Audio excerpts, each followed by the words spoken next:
So earlier in the week we talked about Steve Manano and obviously that tough loss at the Bearcat Open. Comes right back and opens this match at a bang. Yeah, he did a great job getting us started. We knew it was a match that was a very winnable match, and we really were emphasizing on him all week, scoring points. You know, we were, as a staff, we were looking for bonus points. We don't like to tell them that because at this level they're hard to come by and you don't want to put any more pressure on him.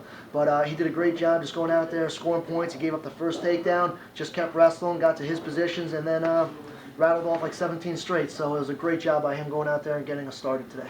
After the match, you would think he would put his head down, but then he started pumping up the crowd and then pumped up for Jamie Franco's match. So. Yeah, Steve does a great job trying to get everybody involved, and he, you know, is one of our leaders out there. He set the tone. Jamie went out there, followed up with a very hard-fought match. You know, fell behind, but just kept battling, got the takedown at the end of the match, and then got it in overtime. He just did a super job. Let's talk about that. Certainly an interesting match, to say the least, was that Franco match. Just talk about the resiliency and what exactly you told to him. Yeah, well, you just talk to the guys in general, all of them the same thing about just continuing to wrestle. It doesn't matter what the score is. You just keep wrestling, you keep battling, win 1 second at a time. If you do that, you're going to win the match. Just stay in there and stay in there. And that's what he did. He fell behind. He's getting ridden a little bit, but he kept coming away. He kept going after the kid, kept going after him, got in on a shot. Didn't finish it, then he got in on another one, he got the takedown, and at that point in time, I felt he felt the match shift, and it was just a matter of time when he was going to pull out to win. Talk about the performance of Luke Veit. How do you think he did? And obviously 3 victories in a row coming in against Wisconsin. That must be huge for you. Yeah, it was a great way to start the dual meet.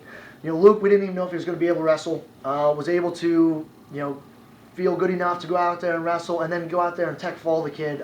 He did exactly what we wanted him to do. We wanted him to stay in safe positions, and the easiest way to do that is get on top of your opponent. He didn't waste any time. He went out, got a takedown, started turning him, and the match was basically over in the first period. He just was a matter of time of getting a couple more points here and there to finish it off. So you start off like that, and it makes everybody else's job a lot easier. And at 149, Justin Accordino, it seems like Schmidt really utilized that hurting knee of Accordino.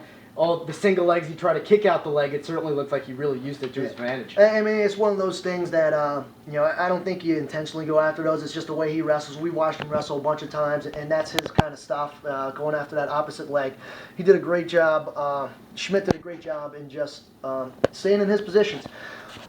What I liked about Justin is he didn't stop wrestling. He came back, he got a takedown at the end of the end of the second period, and just continued to try and push and challenge him the whole match, and we got in some scrambles. It was the first time Justin was at 149. He looked a little bit sluggish to start, and as he adjusts with his weight, he's going to be doing much better. It's 5 matches. He really hasn't wrestled much in 2 years with the knee injury, so it's kind of be expected that he has a little rust on him, but he's going to do fine. Talk about it, 157. What did you see from Tyler Banks? Tyler Banks just stingy. You know, very stingy. Fought off a couple good takedowns. Was able to get that reversal, and then he's always good on top. And he was able to get his leg in and stretch the guy out. And one of the things that he has done in the past is he was getting stalemates a lot. This time he continued to work, so there was no real fresh starts. So he broke him down one time, and that was it. And that was the difference in the match. I think just overall, the refs really didn't have any say in the match. There was no stalemates. There was no potentially dangerous. They really just let the wrestlers wrestle. Yeah, and that's what you want to do. You want to kind of take the official out of the match. You want to keep constant motion, be active, and then the match will just take care of itself. You don't want them to have to come in and make some questionable calls or restart matches. You just keep wrestling, keep improving. Don't look to hold on. And that's one of the big differences we have right now is that we're not looking to hold on. We're continuously improving our positions, so there is no need for the referee to come in and stop it and stalemate it and everything like that. So the guys are really doing a great job with that. At the 165, I think a lot of Hofstra fans were really expecting to see a dominant performance by P.J. Gillespie. However, that wasn't really the case. He got the win, but not really a dominant performance. No, he controlled the match. It was 3-0, I think, or 3-1, or somewhere in there. It's kind of the way P.J. wrestles. He's not going to light up the scoreboard, but he was never in any danger of getting scored on. The kid he was wrestling is ranked 16th in the country. You don't go out and blow those guys out. But it was a very controlled win. It was a dominant 3-1 win if there are those things, but it was. And at 174, Jermaine John, he was basically controlling the pace, really. And then, obviously, with he get pinned, I talked to my color guy, and then I turned back, and Jermaine John was gone. Clearly, he wanted to get the hell out of there. Yeah, he was. You know, he was doing a great job, and he's one of those guys that's going to keep improving. He's really starting to learn how to wrestle at this level. He made a mistake, and it cost him the match. You know, I don't know what else to say about it. He was wrestling a really good match. He was winning the match. The kid's a very good kid. And Jermaine's going to continue to improve, and he's going to be scary in his career here. I really got a good feeling about him. What did you tell him after the match? Obviously, it must be upsetting for him. What did you tell him after? I just talked to him about making he made one mistake. He wrestled a great match. He made one mistake that cost him. At this level, you can't make those mistakes. He knew better than to put his head next to his knee, but he did it. And in high school, you get away with those things. At this level, you get pinned. And tough lesson learned, and we'll just keep moving forward with him. Talking about 184, Ben Clymer seemed to really be fighting neutral. No real pounding the mat at all. They basically try to get the takedown in neutral. Just talk about that. Yeah, Ben, we'd like him to be a little more offensive when he gets out there. The kid he was wrestling is explosive, so he was a little hesitant at trying to close the gap because you don't want to step into a shot that's as big and strong as that kid was. So he was a little hesitant. We knew on the mat we could definitely out-wrestle him, so we took it to the mat.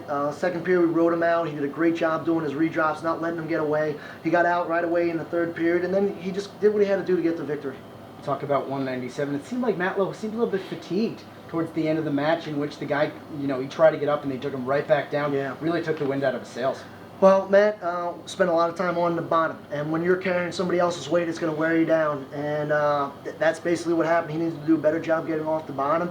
He did some nice things. He got a takedown late in the match. He continued wrestling, and so there's some positives for it, but overall he needs to win more tie-ups and get off the bottom, or he's going to have a lot of matches like that. Talk about the performance of Paul Snyder as well as heavyweight. Paul Snyder went out, did a great job, got that takedown right away, rode the guy for the rest of the period. He had 2.5 minutes of riding time, so you're really up 3-0. And then he just controlled the rest of the hand fighting. When he was on bottom, he got out, and it made that kid pick neutral in the third period because of what a great job Paul did in the first period. That kid couldn't go down because he wasn't going to get back out. So he's come a long way, his conditioning, his wrestling, and his confidence, and he's looking really good right now. Obviously, this is the first home match and not a tournament. You guys go to the Cliff Keen eventually. Just talk about what things you guys need to work on in practice. We need to keep improving our hand fighting, winning tie-ups, and then still, we just need to go out there and be a little bit more offensive, up and down the lineup. Even the guys that scored a lot of points today, a lot of it was on top. I want them to see them be a little bit more offensive, and just continue working on the positions we need to. Everybody's got something different. It's not one thing that we need to work on. It's individually, we all have things to work on, so we'll break down the film and bring them in individually and get better and get ready for the Cliff Keen.